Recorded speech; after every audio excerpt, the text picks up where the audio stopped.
Oh là là là là là là, Bellingham. Non, Bellingham, c'est trop, les amis. C'est.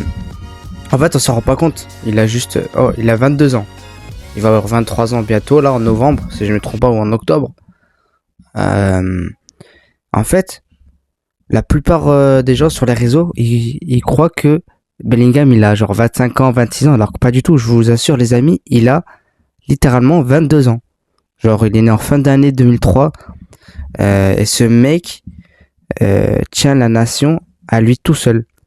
Les amis, il est à 6 buts, pareil que Harry Kane. Et les amis, c'est pas numéro 9. C'est ça qui est en fait impressionnant avec cette équipe d'Angleterre. On va en parler un peu plus en profondeur. Pareil pour la Norvège qui a fait un très gros match. En passage, félicitations à la Norvège. Vous n'avez pas du tout démérité ce parcours, même ce quart de finale. Vous pouvez être fier de votre équipe de Vikings. Parce que je rappelle au passage, plus de 14, non, plus de 18. Attends, c'est plus de 18 ou de 14 joueurs à plus de 1m88. Je pense que c'est ça, ouais, c'est plus de 18 joueurs à plus de 1m88. C'est ça, parce que, ouais, c'est ça. Non, on s'en rend pas compte, c'est vraiment, ça a été un très très très beau match, je trouve quand même. Mais il y a des choses à dire, donc installez-vous, prenez vos popcorn, tout ça. Et au passage, merci pour le live d'hier encore. On était assez nombreux, on était une centaine alors qu'il était 3 heures du matin. Donc voilà. Après, voilà, je l'ai annoncé pour mes lives sur TikTok. Je vais plus faire avec. Enfin, j'hésite encore, mais de moins en moins ou pas du tout. Je vais faire de moins en moins ou peut-être plus jamais avec les imitateurs parce que je préfère qu'on reste sur le foot. Vous voyez, même si on parle de foot avec les imitateurs, mais je sais que la plupart de ceux qui viennent, c'est pour les imitateurs. Je comprends parce qu'ils sont drôles. Même si je leur ai dit de toute façon en privé et tout, j'espère qu'ils vont percer tout ça, mais voilà, je préfère rester sur le foot, rester sur voilà, sur vous m'avez compris. Donc voilà, c'était un petit aparté et merci encore pour ceux qui restent dans mes lives, tout ça, qui restent abonnés, qui restent fidèles. Donc ça fait plaisir. Donc maintenant, on va parler un peu plus de Bellingham parce que Bellingham, faut se rendre compte. Sur sa hitmap, les amis, je vous jure, il a couru partout, genre premier degré. Je vais essayer de le mettre au montage, mais je pense que quand je vais regarder au montage, sa hitmap, ça doit être rempli de rouge, de jaune, de orange là, mais partout sur le terrain, partout sur le terrain. Vous voyez comme un coloriage qu'on essaye de remplir toute la feuille, et bien lui c'est pareil. Je pense qu'il a laissé aucune trace, aucun petit blanc. Donc on voit que quand même Bellingham c'est vraiment un élément moteur hein, pour les Three Lions. Vous avez vu les amis, je le dis bien les Three Lions, monstrueux en tant que numéro 10 avec Harry Kane. Ça a été pour moi ça a été presque un faux numéro 10 parce qu'en fait il est beaucoup resté vers l'avant. Bon c'est un but d'un numéro 10 mais faut qu'il défendre. C'est ce qu'il a fait mais il est beaucoup resté en attaque, on va dire surtout aux côtés de Madueke. Nordi Madueke, les 20 premières minutes, il a été bon, il a provoqué, il a percuté, mais je trouve que après c'est un peu éteint. Mais bon, aussi il y a aussi Gordon. Hein. Gordon, franchement, je me suis dit ça y est, Gordon, vous connaissez, il est percutant, il est de Newcastle qui a signé à Barcelone. Je pense qu'il va faire du bien pour l'Angleterre et du mal pour la Norvège, pour les Vikings. Mais pas du tout, franchement. Il a réussi quand même quelques 1v1, mais la plupart du temps, il s'est fait stopper tout simplement. Après, ça s'explique aussi, les amis, par une défense franchement incroyable de la Norvège avec Wolf, Ryerson, il a été très bon, et j'aime pareil, Ayer pareil. Non, franchement, ils ont été très très bons les défenseurs. Vous pouvez être fiers de vous parce que contre une équipe avec autant de qualité chez les Three Lions, c'est très compliqué de défendre sur eux. Surtout qu'en fait, même les entrées à chaque fois, Rhys James, quand tu vois juste Rhys James qui rentre, en fait, t'as juste envie de te dire, mais en fait, on va faire comment? Eze, pareil, il est rentré. Saka, pareil, il est rentré. Spence, il est rentré. Spence, il est monstrueux ce mec, il est vraiment trop fort. Faut qu'il parte de Tottenham parce que frère, sinon il va gâcher sa carrière. Roger pareil, il a été bon. Donc voilà. Mais après moi j'ai une interrogation quand même sur la Norvège. Pourquoi ils ont pas mis Oscar Bob dès le début et Nusa dès le début. Parce que la composition de départ, les amis, regardez, il y a Odegaard sur le côté gauche. Non, il y a Sorloth sur le côté gauche. Haaland en numéro 9, ok, Schelderup. Moi, dès le début, je l'ai dit, hein, moi, dès le début, je me suis interrogé, je me suis dit pourquoi, en fait, ils ont pas mis Nusa sur le côté droit et Oscar Bob sur le côté gauche. C'est parce que c'est des joueurs percutants, c'est des joueurs qui sont très très bons dans les petits espaces et on l'a vu dès qu'ils sont rentrés, ils ont fait du mal à l'Angleterre.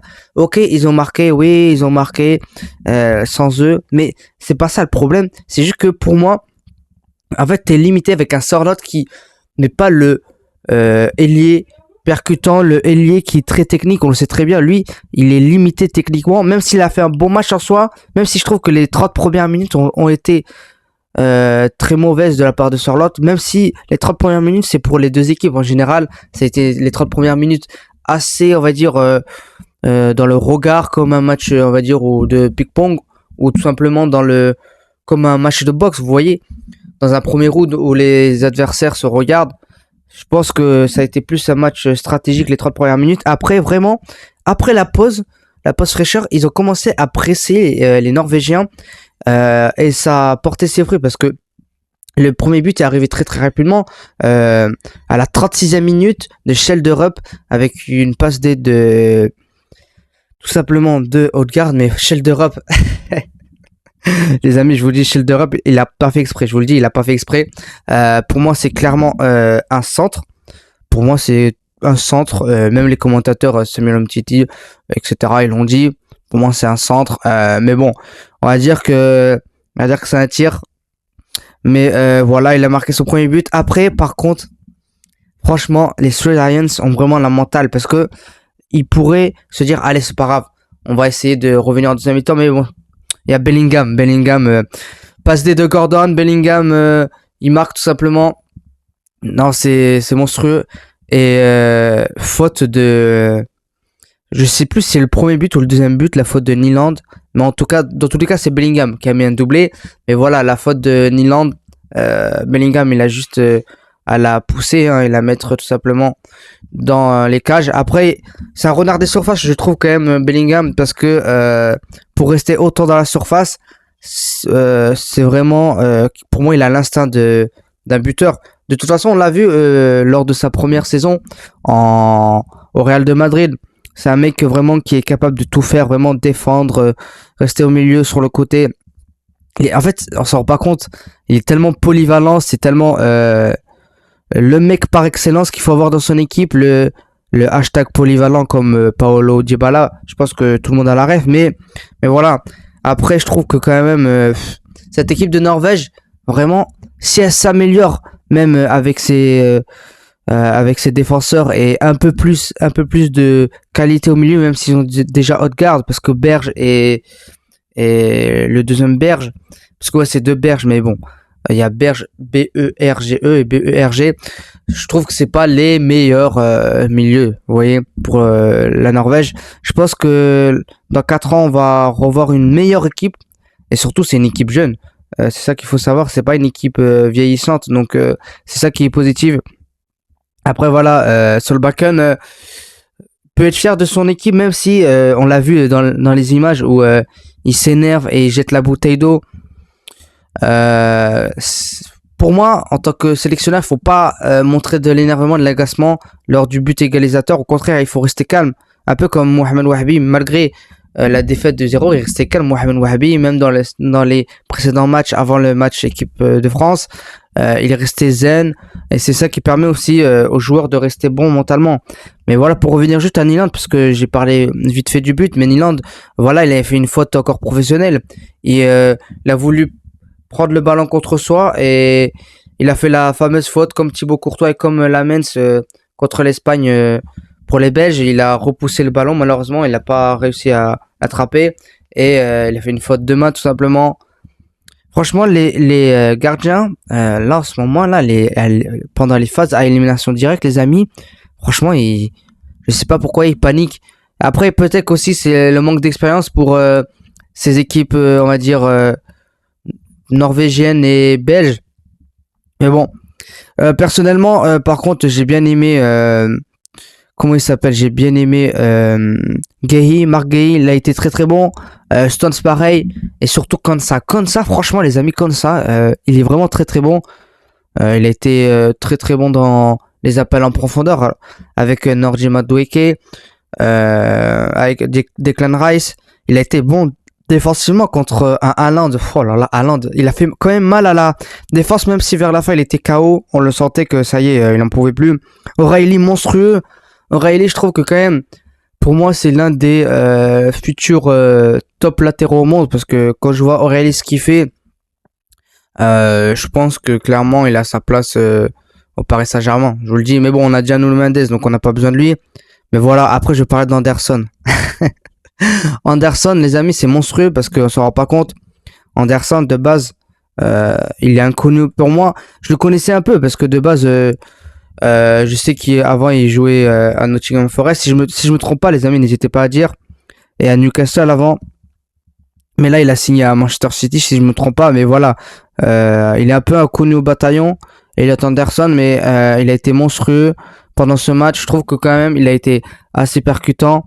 Il a été vraiment pour moi dans la bonne logique de se dire ok, je connais mes qualités et mes défauts, mais on va dire que les amis, je reste, on va dire, je reste humble et je reste dans ce que je sais faire. Il défend, il reste en défense et quand il peut, il monte. Mais sinon, il fait pas de, on va dire, de faute grave. Il essaye pas de faire ce qu'il ne sait pas faire, vous voyez.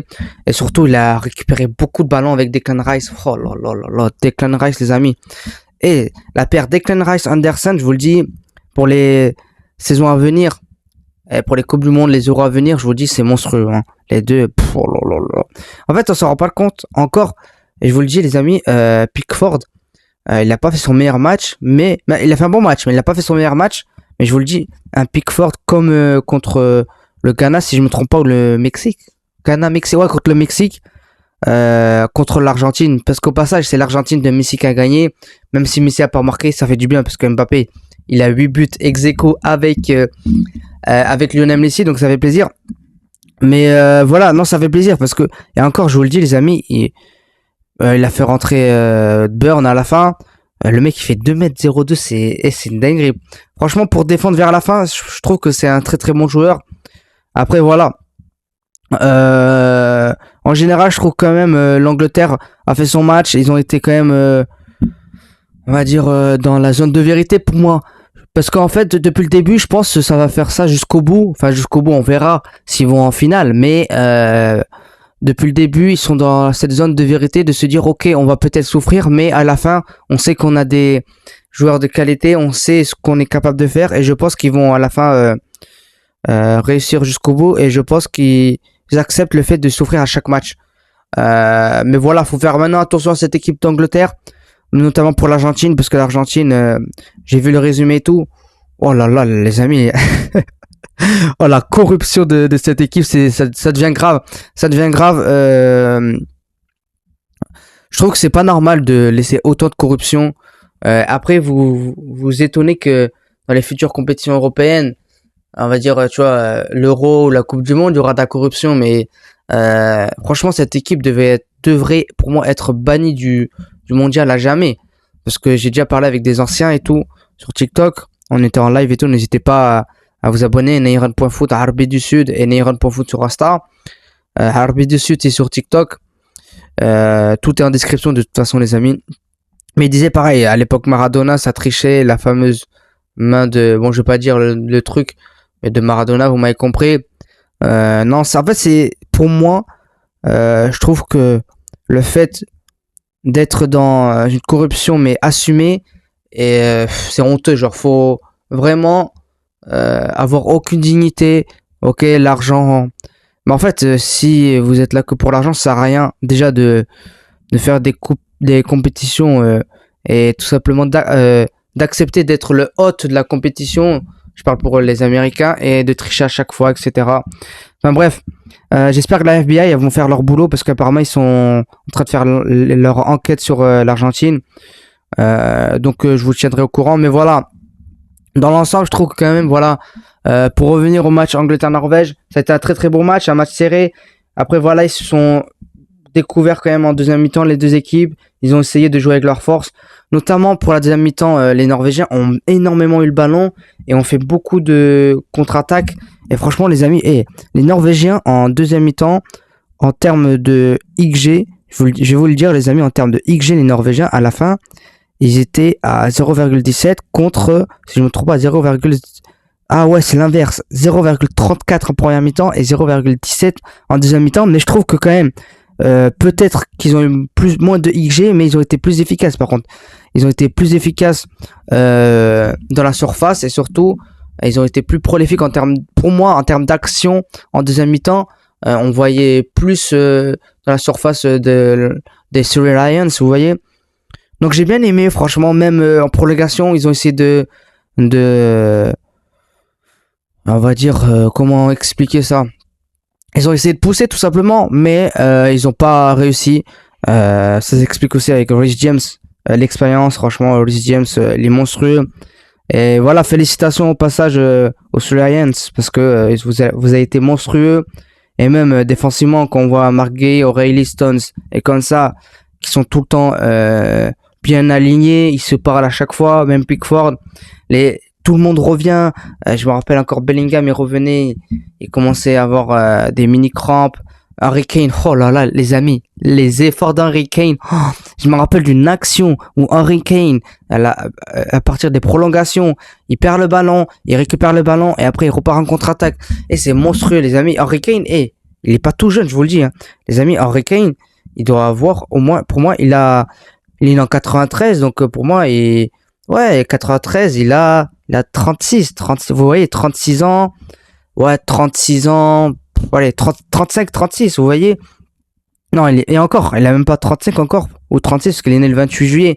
Mais voilà, c'est monstrueux, il est plus tout jeune, et il fait quand même les efforts. Donc voilà, j'ai bien aimé cette équipe. Et au passage, j'espère que l'équipe de France va gagner l'Espagne, parce que ça va être peut-être un remake. On sait pas si c'est Argentine, ou même, ouais, ce sera peut-être Argentine, pour le remake de 2022. Après, on verra. Moi, j'ai hâte de voir ça. J'ai hâte de voir contre l'Espagne tout d'abord. Donc voilà, les amis, ce sera tout pour cette vidéo. J'espère que vous aurez aimé. N'hésitez pas à liker, commenter, partager. Et nous, on se retrouve pour une nouvelle vidéo, tout simplement. Et en live ce soir. Et puis voilà, à plus les amis. Et ciao.